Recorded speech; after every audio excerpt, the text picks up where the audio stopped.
Hello दोस्तों, नमस्कार। आज मैं आपके लिए एक नया वीडियो लेकर आया हूँ। नीट के लिए, यह नीट या किसी भी कंपटीशन एग्ज़ाम के लिए महत्वपूर्ण होगा। ये न्यूमेरिकल सॉल्व करने का ट्रिक होगा। इसमें आपको बताना चाहूँगा, किसी भी कंपटीशन एग्ज़ाम के लिए आप सबसे पहले क्या कीजिए, सिलेबस निकाल लीजिए। ठीक है, सिलेबस निकाल लीजिए। सिलेबस को एक दो बार पढ़िए और देखिए कि आपके बुक से कौन कौन से टॉपिक उसमें शामिल है। इसके बाद आपको सजेस्ट करना चाहूँगा कि आप कम से कम 3 वर्ष का आप क्वेश्चन पेपर रखिए। उस क्वेश्चन पेपर को देखते रहिए कि किस टॉपिक से क्या क्वेश्चन और कैसा क्वेश्चन पूछा जा रहा है। ये बहुत इम्पॉर्टेंट, बहुत रोल निभाएगा आपके लिए ये क्वालिफाई करने के लिए। इसके बाद मैं आपको सजेस्ट करूँगा कि आप छोटी छोटी चीज़ों को याद रखिए। जैसे किसी का मान का मतलब निर्वात प्रकाश की चाल जो c होती है, प्लांक कांस्टेंट जो h होती है, या किसी का द्रव्यमान है या E का मान है, इलेक्ट्रॉन वोल्ट का मान है। और ऐसे जो छोटे छोटे यहाँ पर दिया है, जैसे 10⁻⁻1 डेसी, 10⁻⁻2 को बोलते हैं सेंटी, 10⁻⁻3 को बोलते हैं मिली, 10⁻⁻6 को बोलते हैं माइक्रो। ये मीटर है ना, सब में आप मीटर लगा दीजिएगा तो ये माइक्रोमीटर मिल जाएगा, सेंटीमीटर, मिलीमीटर, माइक्रोमीटर। फिर ये आपका 10⁻9 बन जाएगा नैनोमीटर। 10⁻12 मिल जाएगा पिकोमीटर। और 10⁻15 बन जाएगा आपका फेरोमीटर। क्या बन जाएगा? फेरोमीटर। तो ये सब छोटे छोटे चीज़ को याद रखना। इसके जस्ट उल्टा हो जाएगा आपका, ये सब पॉजिटिव में हो जाएगा। 10⁻+1 +2 +3 +6 +9 +12 और +15।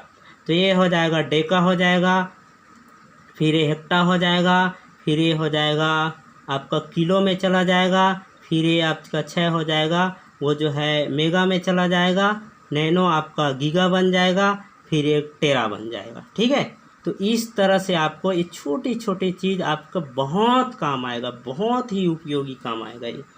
और भी बताना चाहूँगा कि आप सबका विमी सूत्र जरूर याद रख लीजिएगा, क्योंकि विमी सूत्र यदि आपका याद नहीं है तो आपको सूत्र के द्वारा आप आसानी से उसको निकाल सकते हैं, जो कक्षा 11वीं में आपने किया है।